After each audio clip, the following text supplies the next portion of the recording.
Assalamualaikum warahmatullahi wabarakatuh. Jumpa lagi di channel cerita horor Cak Udin. Semua cerita yang ada di channel ini itu berasal dari buku saya, Cak Udin Sang Pelukis Hantu. Pada episode kita kali ini, kita akan menceritakan tentang pengalaman pribadi gue sendiri. Ini asli, pengalaman yang saya alami sendiri.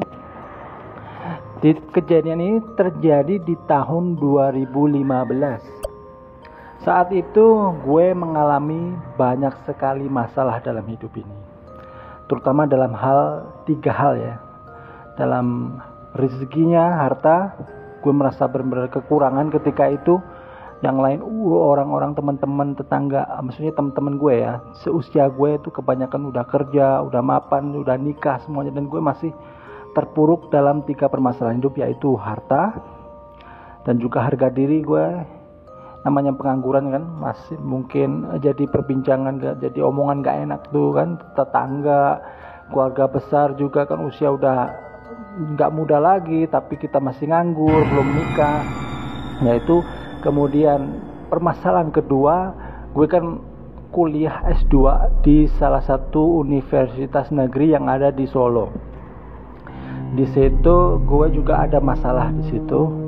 Nah ini gue udah sidang akhir kan, awalnya tahapannya kan seminar proposal, ujian proposal, seminar hasil, kemudian sidang, itu sudah semua prosesnya sudah saya jalani semua. Tapi di akhir ceritanya itu gue justru drop out, dikeluarkan dari universitas itu. Yang itu membuat gue benar-benar depresi berat, itu pikiran benar-benar kacau, benar-benar hancur, sehancur-hancurnya.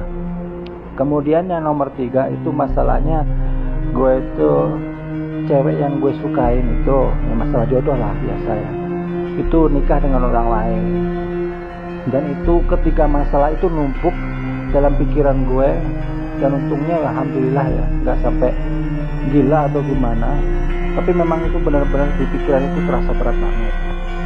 Biasa ya, gue setelah ngurus sesuatu biasanya ke Solo itu kan untuk urusan kuliah, bukan urusan kuliah ketika itu, untuk urusan apakah bisa ada jalan keluar untuk drop out, saya akan ke universitas tersebut gitu. Saya menyelesaikan beberapa urusan, ternyata tetap nggak bisa, tetap statusnya tetap DO.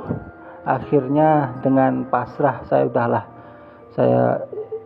mencoba ikhlas untuk masalah itu. Saya coba pulang dari Solo ke Magetan. Nah dari situ untuk perjalanan dari Solo ke Magetan itu kan lewat Gunung Lawu, di antaranya juga melewati Telaga Sarangan.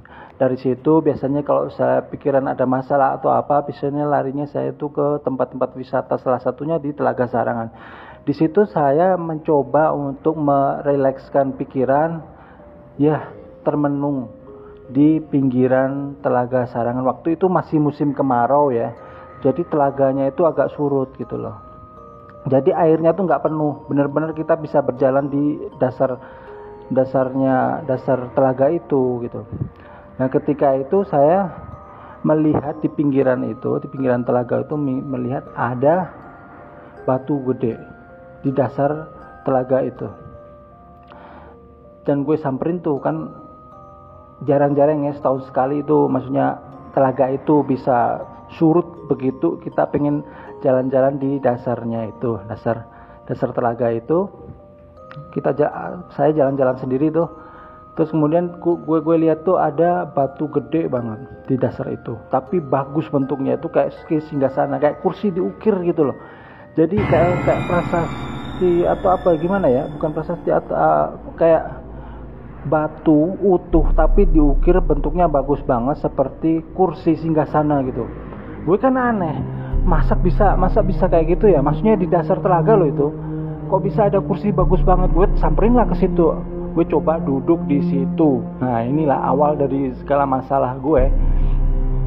Awalnya dari sini nih, gue duduk dari situ seolah-olah tuh kayak masuk ke alam lain gitu loh, masuk ke dunia lain. Jadi dari situ tiba-tiba kabut tebal tuh nyelimuti. Memang kondisi saat itu memang agak mendung ya, bukan mendung, maksudnya agak berkabut, musim kemarau kan, agak berkabut. tapi ini kabutnya tiba-tiba menebal gitu, tiba-tiba menebal, lalu di sekitar tuh tiba-tiba ada banyak sekali orang, entah dari mana itu. Padahal tadinya sebelumnya nggak rame karena itu hari Jumat, jadi nggak rame. Terus tiba-tiba ada seorang kakek tua dan juga wanita, rambutnya panjang banget, dan gue kenal siapa wanita itu sosok yang biasa ngikutin gue lah. Sejak gue ada di Malang, kuliah di Malang itu sekitar tahun 2003 itu sampai tahun 2015 itu masih ngikutin gue, dan gue tahu sosok itu. Dan yang satunya lagi itu seorang kakek tua, tapi itu pakai sorban seperti ulama gitu. Dan gue sadar betul bahwa itu adalah bangsa jin gitu. Tapi ini kok ulama ya? Apakah ini, gue mikirnya ketika itu, gue mikirnya tuh apakah ini ulama dari bangsa jin atau gimana? Terus kemudian mendatengin gue dan menawarkan diri. Dia tuh nggak ngomong, cuma gue dalam hati itu kayak seperti ada bisikan gitu. Dia itu sebenarnya cuma diam aja, cuma dalam hati kok seperti ada bisikan yang mengatakan gini, aku punya solusi atas 3 permasalahan hidupmu gitu. Intinya seperti itu. Jadi masalah harta, tahta, dan wanita. Jadi harta, rezeki, tata harga diri gue, dan juga yang ketiga jodoh. Nah dari situ gue kan dalam kondisi kalut pikiran tuh. Ya iya aja. Iya, gimana Ki, tolongin saya gitu. Saya manggilnya Ustadz gitu. Gimana Ustadz, tolongin saya gitu. Gimana solusinya ini? Lalu setelah itu tiba-tiba tercium aroma dupa, seperti dupa ada di sebelah kiri saya. Dan itu benar, gue tengok, oh ada dupa tiba-tiba di situ. Dan gue nggak tahu itu dari mana datangnya. Lalu setelah itu gue pergi aja gitu. Udah gimana, pokoknya gue merasa ada yang ngikutin gue gitu aja. Jadi keluar gue dari sana, ya udah langsung pulang aja gitu. Nah ketika gue pulang, itu kan gue naik mobil itu, ketika ketika gue naik itu ngelihat sekitar itu seperti muncul simbol-simbol aneh gitu, seperti katakanlah ada spanduk-spanduk itu tulisannya nggak seperti spanduk itu, tapi ada simbol-simbol aneh gitu. Entah gue halu, memang benar-benar halu gue ketika itu.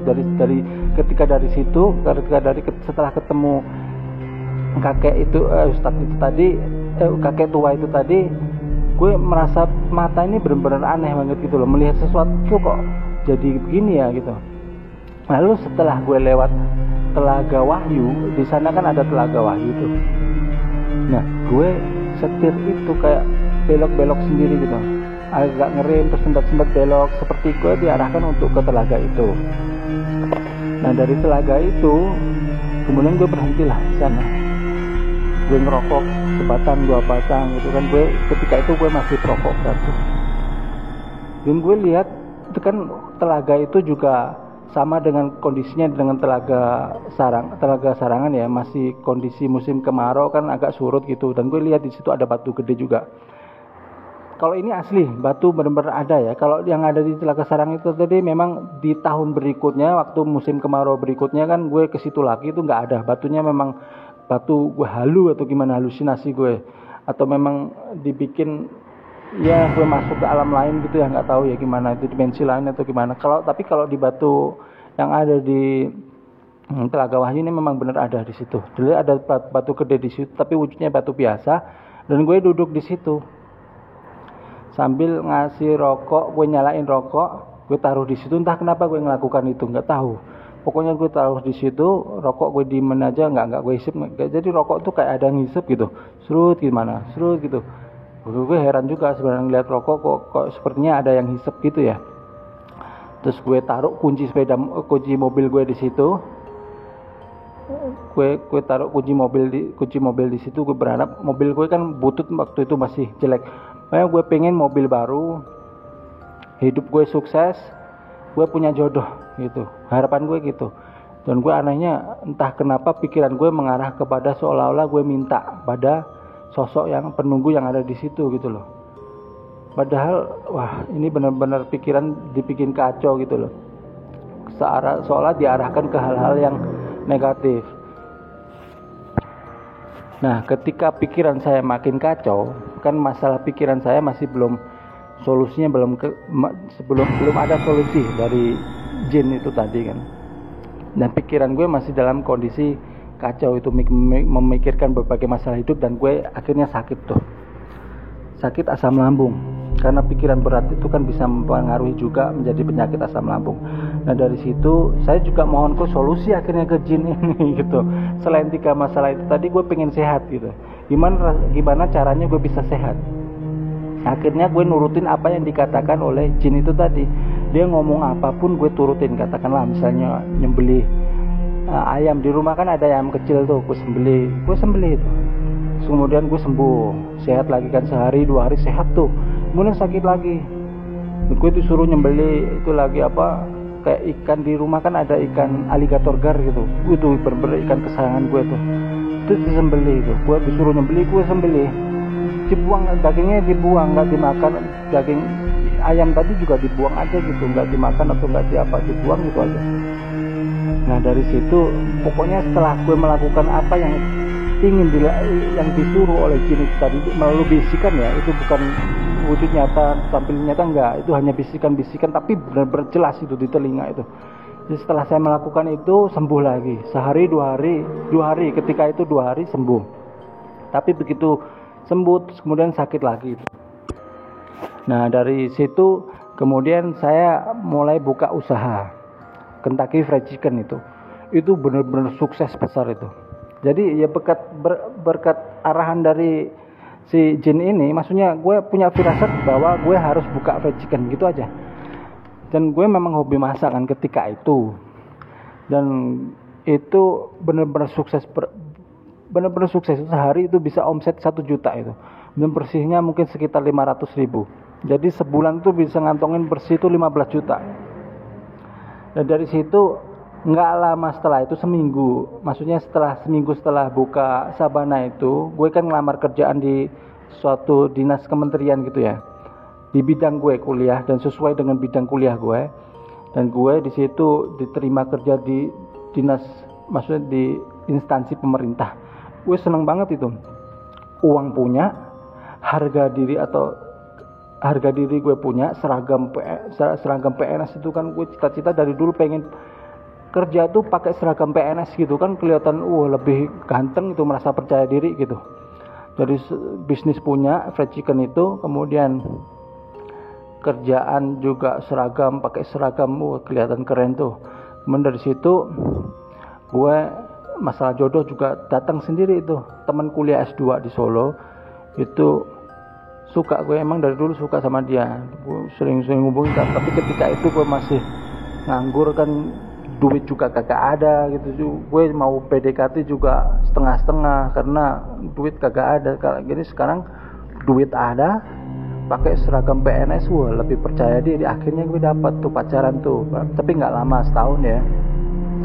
Dan jadi semua udah kedapet ya, sehat juga, rezeki juga lancar, gede banget itu 15 juta per bulan. Ketika itu masih gede ya 2015 lah, lumayan gede lah. Terus kemudian harga diri gue, seragam PNS itu. Kemudian yang keempat, jodoh. Jadi semuanya gue dapat, dan itu hanya berlangsung 1 tahun saja. Setelah 1 tahun itu ada bisikan lagi, dan ini benar-benar kenceng. Ini bisikan ini terjadi setelah gue sholat subuh di masjid. Ada sosok benar-benar mendatangi gue. Gue dari tadi memang curiga itu ada di sudut di luar masjid ya. Di luar masjid itu ada sosok aneh banget wujudnya itu. Jadi tiba-tiba mendatangin saya, ngomong ini, kontrak sudah habis, hanya 1 tahun aja. Entah gue waktu itu gue nggak paham dia ngomong apaan, kenapa ngomong kayak gitu loh. Gue maksudnya apa gitu. Nah dari situ gue ngerasa bisnis tuh mulai turun. Fried chicken tuh mulai hancur itu. Mulai turun perlahan ya, tapi 1 bulan kerasa itu, 2 bulan, 3 bulan habis, sudah bangkrut, benar-benar tutup. Kemudian saya entah kenapa gue tuh pengen keluar dari dinas kementerian itu. tiba-tiba gue pengen malas aja gitu, mau ke kantor tuh malas, atau akhirnya gue keluar sendiri tuh, nggak dikeluarkan atau apa, gue keluar sendiri dari situ. Kemudian si cewek gue sendiri juga kan diterima jadi dosen di universitas tersebut, universitas tempat kita kuliah S2 itu, dia diterima di situ jadi dosen, dan dia kenal dengan cowok lain di situ, dosen lain gitu. Mereka akhirnya nikah, jadi gue ditinggalin tuh. Nah, jadi gue hilang semuanya, jodoh nggak ada, bisnis hancur, harga diri gue, seragam PNS juga hilang, kesehatan juga makin menurun, makin hancur-hancuran gitu. Jadi gue padahal selalu mengikuti apa yang dikatakan oleh jin tersebut. Dia nyuruh apa gue ikutin, dia nyuruh apa gue ikutin. Nah, akhirnya di puncaknya itu gue makin sakit itu, tubuh ini terasa benar-benar terasa panas. Gue ngikutin bisikan tuh gimana gue caranya bisa sembuh gitu. Gue bertanya pada si jinnya itu dalam hati, kan kita ngobrol tuh biasanya lewat batin gitu aja, kita nggak ngobrol langsung, nggak, cuma biasanya dia ngobrol berupa maksudnya gerak-gerakin benda gitu. Di kamar tuh kan biasanya banyak benda-benda bergerak sendiri tuh, misalnya ya pokoknya gerakin benda-benda kecil gitulah, biasa itu sebagai tanda kalau dia tuh hadir gitu. Dan ketika gue ngerasa dia hadir, gue tanya tuh gimana caranya gue bisa sembuh nih, badan terasa panas banget. Gue disuruh minum air banyak itu, sehari itu bisa 2 galon tuh. Ketika panas gue minum air sembuh. Tapi itu perintah minum air itu juga harus sesuai dengan instruksi dia. Si jin itu ngomong ini waktunya minum air 3 gelas gitu. 3 gelas gede itu langsung gue minum. Jadi kerjaan gue tiap hari itu hanya di kamar ketika sakit itu ya, di kamar kencing, buang air, minum banyak, terus buang air ke kamar mandi, buang air, kemudian ke kamar lagi minum air, buang air lagi gitu. Tapi itu hanya menyembuhkan bagian dalam aja, bagian panas dalamnya. Kalau di luar gue harus mandi, maksudnya harus mengguyur air dari kamar mandi ke tubuh gue. Jadi ketika badan gue terasa panas, gue harus ke kamar mandi dan gue guyur badan gue dengan air di kamar mandi itu. Jadi baru itu mungkin 1 jam 2 jam sembuh ya. Kemudian sakit lagi, tapi harus menunggu instruksi lagi tuh, ini waktunya untuk mengguyur badan dengan air gitu.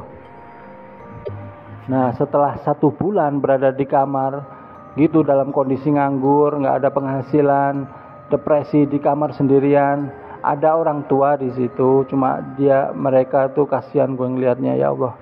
Kalau ingat sekarang tuh kasihan, maksudnya kebingungan gimana tinggal laku anaknya kok aneh begini, kayak orang gila, benar-benar kayak orang gila itu.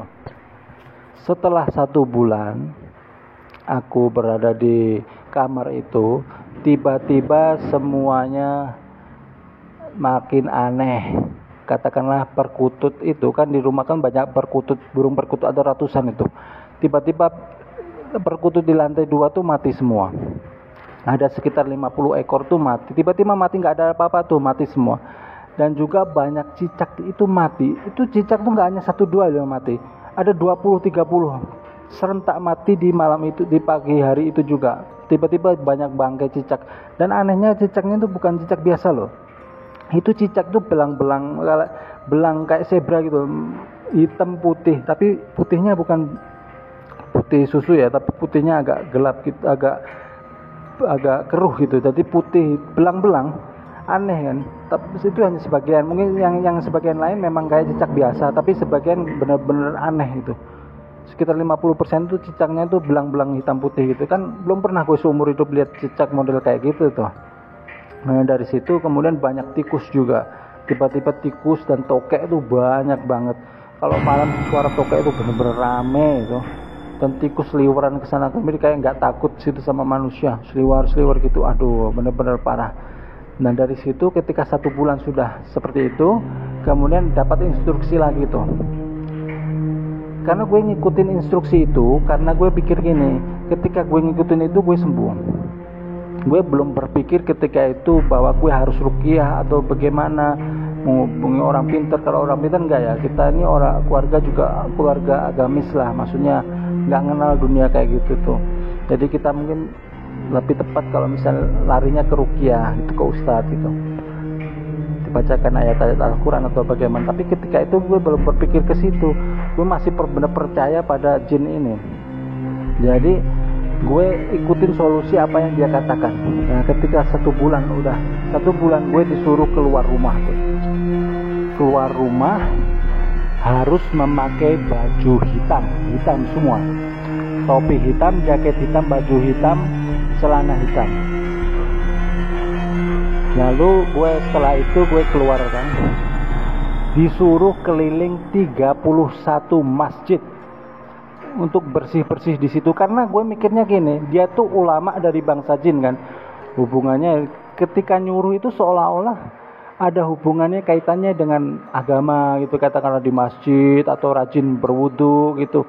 Nah itu seperti itu.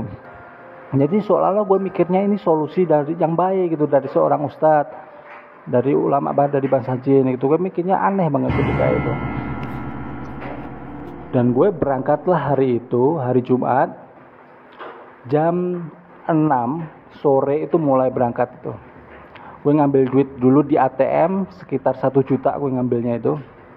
Lalu gue keliling tuh, dari masjid ke masjid. Setiap masjid itu gue harus minum air yang ada di keran tempat wudunya masjid itu, karena tubuh gue kan panas banget itu, dari dalam itu panas. Ketika gue minum air yang ada di air wudu yang ada di masjid itu, gue sembuh lagi ya kan. Terus gue di situ di masjid itu gue berendam air di baknya toilet masjid. Di situ gue sehat lagi kan, setelah berendam gitu gue merasa sehat lagi. Dari situ gue suruh bersih masjid gitu kan, baik itu kelihatannya gue sehat lagi. Lalu 15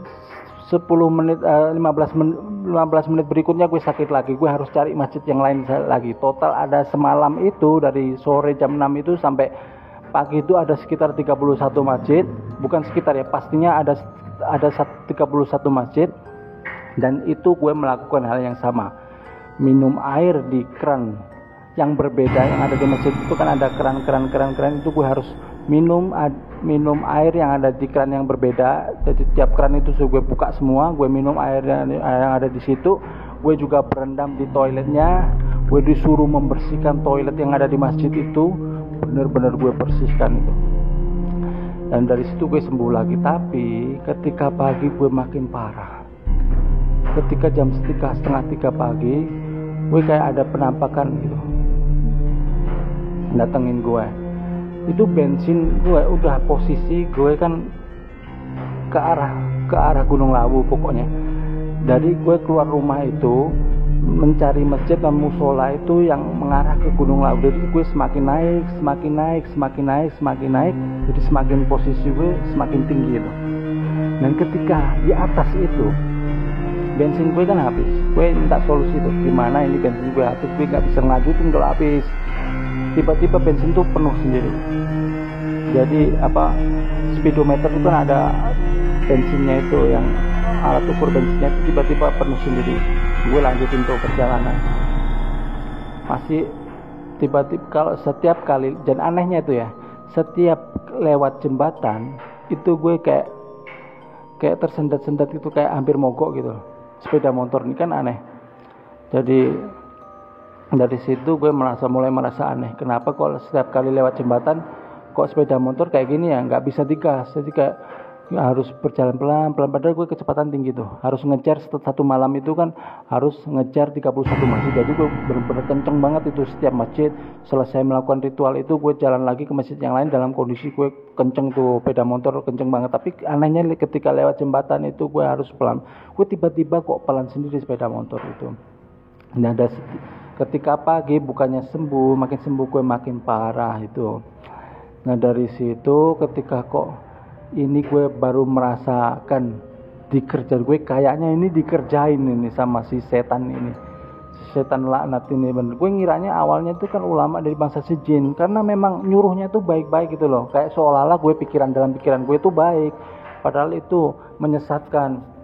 Jadi gue yang ngikutin apa yang dia katakan, sembuh kan gitu, wah ini jin baik. Ternyata gue akhirnya ketika di hari terakhir itu, di puncaknya itu kan, gue akhirnya di sholat subuh kan, gue sholat tetap 5 waktu tuh. Cuman yang jadi masalah ketika gue baca Al-Quran tuh gak bisa, mata itu kayak ngeblur gitu. mata kayak ngeblur, dan juga tubuh menjadi sakit. Kalau gue baca Al-Quran, tubuh ini jadi sakit, mata jadi ngeblur, bener-bener buram kayak mau semaput itu loh. Anehnya itu, tapi gue bisa loh sholat 5 waktu selalu di masjid gue, bahkan sholat 5 waktu selalu di masjid. Dan ketika setelah sholat masjid itu tubuh makin berantakan itu, dan gue berpikir, dan gue tetap ngelakuin apa yang diinstruksikan oleh jin tersebut, tapi gue nggak sembuh. Jadi makin parah, makin kok nggak sembuh. Jadi gue dari situ gue merasa dikerjain nih sama si setan ini. Dari situ gue langsung pulang lah, ya sudahlah, ini mungkin gue akhirnya pulang, minta maaf dulu ke ibu karena selama ini gue udah bikin panik, bikin pusing, juga bikin pikiran mereka mungkin kenapa nih anak kok kayak gini. Akhirnya gue minta maaf dulu sama orang tua, dan gue minta diantar orang tua ke Pak Ustadz. Dari situ gue diruqyah. Memang bener di situ Pak Ustadznya kan gue kayak kerasukan gitu, ketika dibacakan ayat Al-Quran itu kan gue kayak seolah-olah seperti kerasukan gitu. Jadi memang banyak jin yang masuk ke dalam tubuh gue itu. Katanya memang dari telaga sarangan dan juga dari telaga wahyu gitu. Jadi ngomongnya itu saya dari pelausan mana gitu, dari telaga wahyu dan telaga sarangan. Dan dari situ diajak ngobrol dulu sama si ustadznya itu, maksudnya kan dalam kondisi kerasukan itu. Kemudian dicarikan solusi, disuruh maksudnya disuruh masuk Islam gitu kan, agar dia mau keluar dari tubuh saya. Akhirnya dari situ ruqyah sama beberapa kali, akhirnya alhamdulillah sembuh. Dari situ mungkin bisa kita ambil kesimpulannya teman-teman.